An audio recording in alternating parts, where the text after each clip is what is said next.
Kennst du das Gefühl, du hast eine volle Blase, musst auf die Toilette, aber beim Entleeren tut dir deine Blase besonders weh?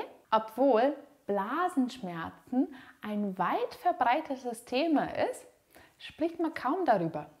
Die Patienten leiden einfach vor sich hin, weil es ein Tabuthema ist. In diesem Video möchte ich über die verschiedenen Ursachen von Blasenschmerzen sprechen und am Ende zeige ich dir noch 2 Übungen, die du machen kannst, um Schmerzen zu lindern und Beschwerden zu reduzieren.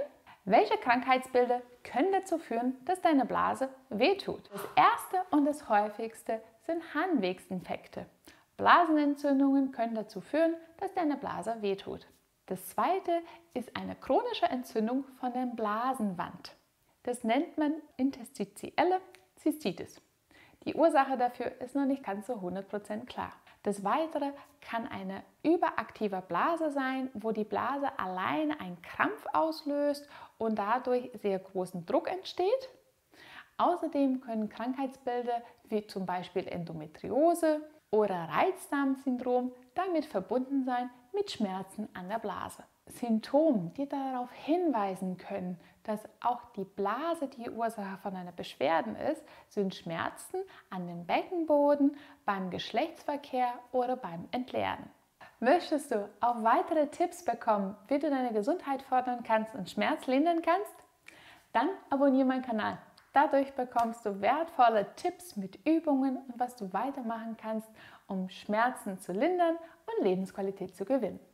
Studien haben gezeigt, dass Patienten, die Blasenschmerzen haben, davon profitieren, wenn sie Übungen machen, die die Bauchmuskulatur und die Beckenmuskulatur dehnt.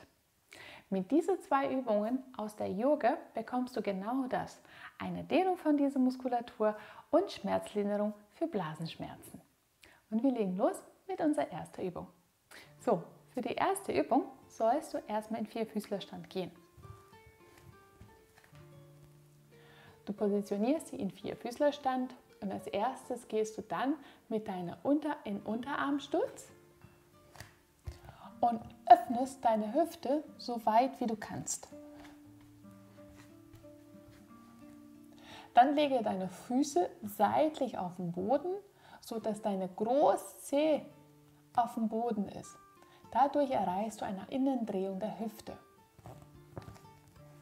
Versuch mal so weit wie du kannst nach unten zu gehen und dann wippe so ein bisschen nach hinten mit dem Becken. Du solltest in deiner Leistengegend eine leichte Dehnung spüren. Bleib in dieser Position, so weit wie es für dich gemütlich ist und dass du keine Schmerzen hast. Und wenn du dann die Position gefunden hast, atme ganz langsam in den Beckenboden ein und aus.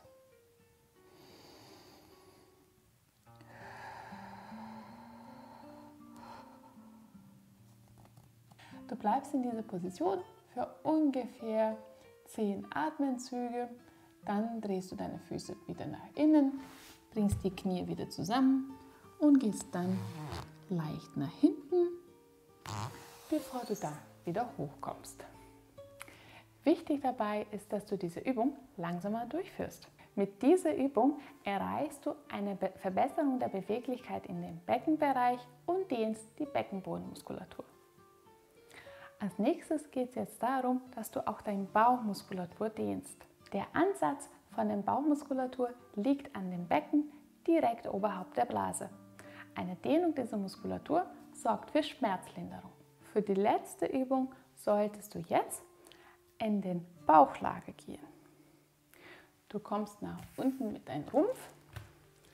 Das Wichtige ist es auch, dass dein Fußrücken auf dem Boden ist, deine Knie sind komplett durchgestreckt und dein Becken, die muss die ganze Zeit auf dem Boden liegen.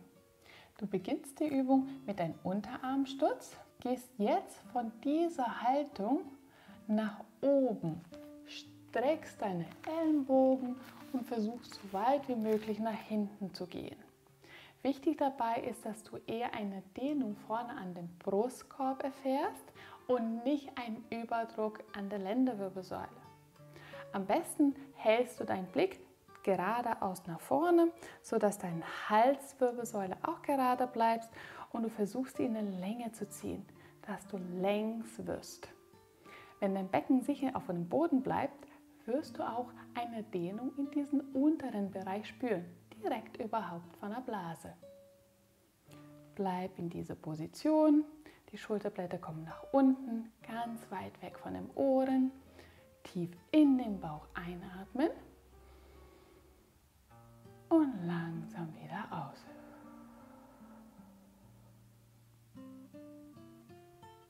Bleibe so ungefähr 30 Sekunden in dieser Position, führe langsame Ein- und Ausatmungen durch und dann die Ellenbogen wieder beugen, den Augenblick nach unten halten und den Brustkorb auf den Boden ablegen. Jetzt nochmal von der Seite. Deine Füße sind komplett durchgestreckt, deine Knie sind komplett durchgestreckt, dein Fußrücken bleibt auf dem Boden, deine Hüfte und Becken bleibt die ganze Zeit auf dem Boden. Deine Ellenbogen sind zuerst gebeugt und dann gehst du jetzt an den Unterarmstütz bzw. auf den Handstütz und bringst deinen Rumpf so weit wie du kannst nach vorne. Wichtig ist, dass du eine Öffnung an dem Brustkorbbereich spürst und nicht einen Überdruck in der Lendenwirbelsäule. Deine Schulterblätter kommen nach unten, tief einatmen und aus. Mit dem Blick Richtung nach vorne sorgst du dafür, dass kein Überdruck an der Halswirbelsäule entsteht. Tief in diesem Bereich ein- und ausatmen, 30 Sekunden und dann Ellenbogen wieder anbeugen und langsam runterlassen. Wenn du deine Hände näher zu deinem Rumpf bringst, dann wird die Dehnung noch effektiver und du spürst noch mehr.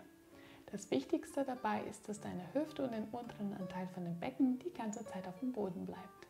Vor allem bei chronischen Schmerzen ist es wichtig, die Übungen täglich durchzuführen. Nimm dir Zeit für deine Gesundheit. Dein Körper wird es dir danken.